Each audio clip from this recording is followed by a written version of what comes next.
In a picturesque valley, surrounded by lofty mountains, where trees bloomed with multicolored leaves, on one of the fairy tale estates in a small town, lived a charming family. The town had its unique name, Enchanted Valley.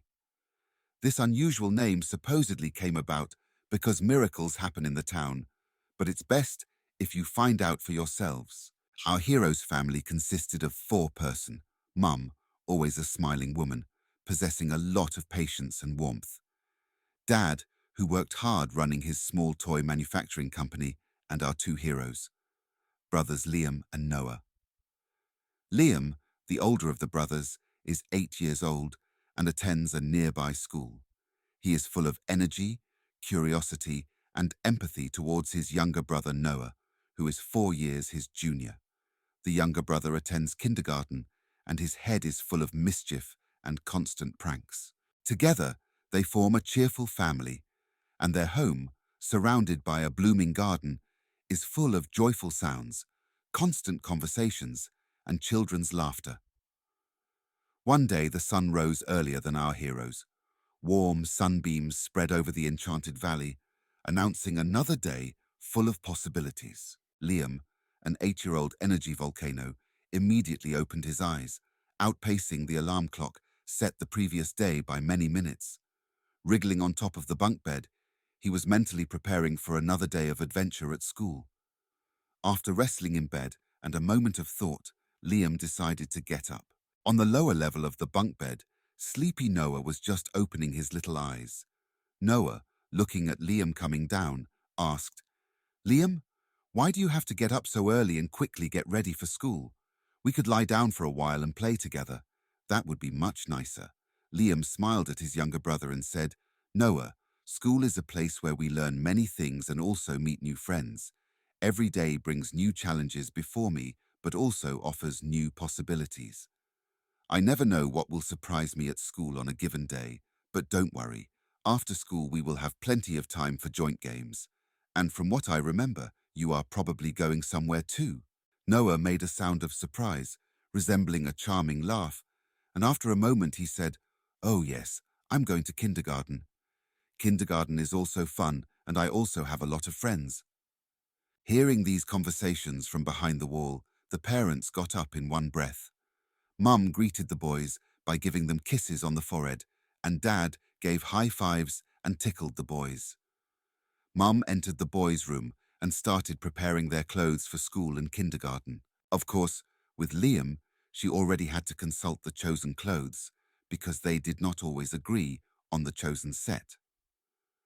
Noah, who was watching this, also wanted to be a bit picky, but Mum skillfully changed the subject, and Noah put on what she had prepared for him. Dad was preparing breakfast at this time, the boys' favorite breakfast cereals. Today, it was caramel nut fancy flakes.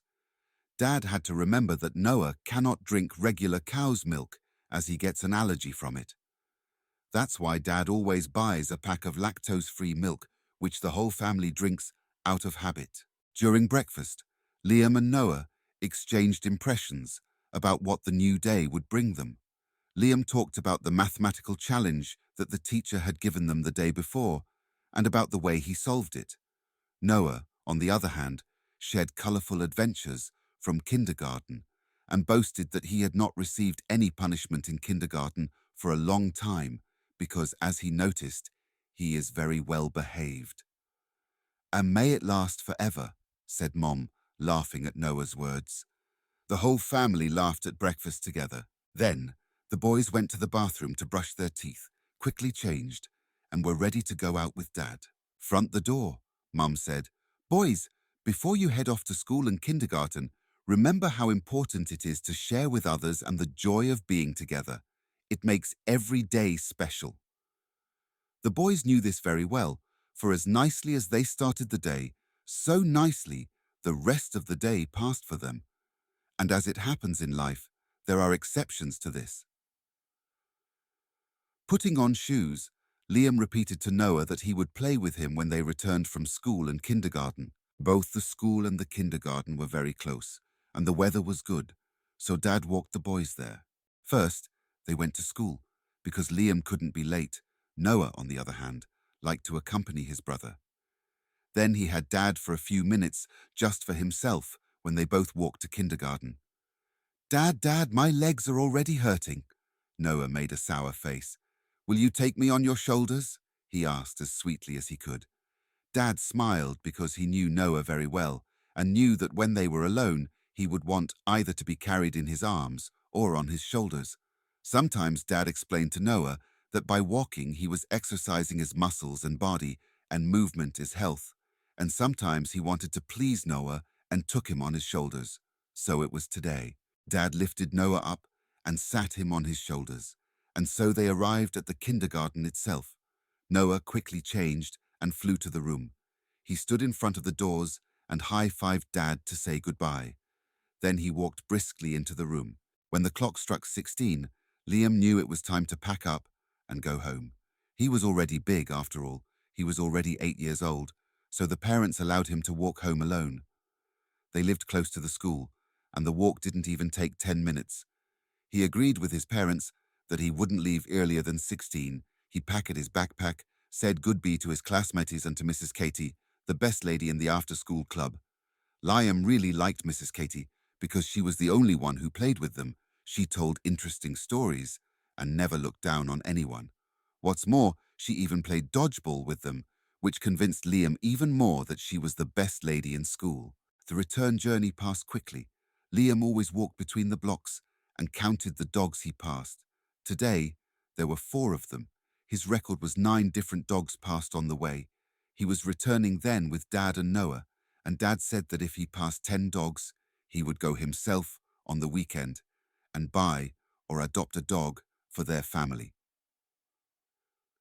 Liam remembered how happy he and Noah were at the thought that they could have a dog.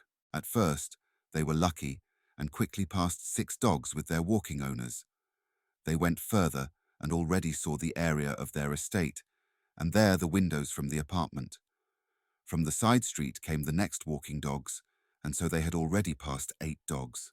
Only 2 were missing, but they had already arrived at the gate, and Dad was entering the entrance code. The boys were sad that they wouldn't be able to see the missing dogs when Aunt Marta came out of the cage with her Rasta, a beautiful dog loving all people. Rasta immediately rushed at the boys and started licking them. Dad had a slightly surprised face because one more dog and he would really have to bring a dog home, and Dad always keeps his word. Unfortunately, that day Rasta was the last dog they saw, and the plan to bring a dog home was again postponed. Even Dad himself didn't look very pleased, because you could see that he would gladly take a 4-legged friend home. He liked walks and being outdoors, but he always emphasized that a dog is a big responsibility, not a toy that can get boring. Liam knew about this, but he was always thinking about dogs, so he counted the dogs passed on the way back. Oddly enough, he has never counted up to 10. Maybe it's a sign that they are not yet ready for a dog, Liam thought. At home, Liam found Mum, and Dad had gone to pick up Noah from kindergarten. He told Mum how his day went, what new things he learned, and a constant point of the program, how many dogs he passed. Mum always laughed when he told her this, and kept repeating that they still had to grow up with Noah, because a dog is a responsibility. Liam didn't quite understand why he still had to grow up. He was already 8 years old and was almost the tallest in the class. Only Matthew was taller. And Noah was small, that's a fact, but Liam explained to Mum that he would be walking the dog and taking care of it. Unfortunately, Mum was still adamant about this. Not long after that, Noah returned from kindergarten, holding in his hands a small transparent package of colorful candies. The sun's rays reflected off their shapes, giving them a magical glow. Noah, full of enthusiasm, burst into the house. "Liam, look what I got in kindergarten," Noah shouted joyfully. "Weronika had a birthday, and we got candies." Liam looked at the candies with flushed cheeks, and his face slowly became more and more sad. "Why do you always get something cool, and I get nothing?" asked sad Liam. "Liam, you know that when someone has a birthday at school, you get a candy. Last time Noah does get surprises more often, because someone from his group is celebrating a birthday. But that's just how it is, said Mum. Soon you will probably get some sweets. Liam knew about this, but he was still sad. He glanced shyly at the package full of candies and smiling Noah and became even sadder. Noah, noticing the jealousy in his brother's eyes, remembered what Mom said in the morning. The most important thing is sharing and joy together. Don't worry, Liam. Maybe we'll find a way for you not to be sad. I can share with you.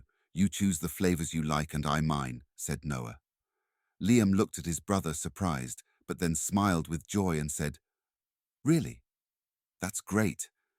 But I have a super brother. Oh, and I have an idea. When I get some candies, I will also share with you. Noah thanks Liam. It will be super. We will have twice as many surprises, Noah shouted joyfully. You see, sharing makes even the smallest moments even better. Saying this, Mum bent down to the boys and hugged them tightly. The boys quickly shared the candies and spent the rest of the day playing together. Thanks to this, the parents had a moment of rest after a whole day of work because the brothers got along great together.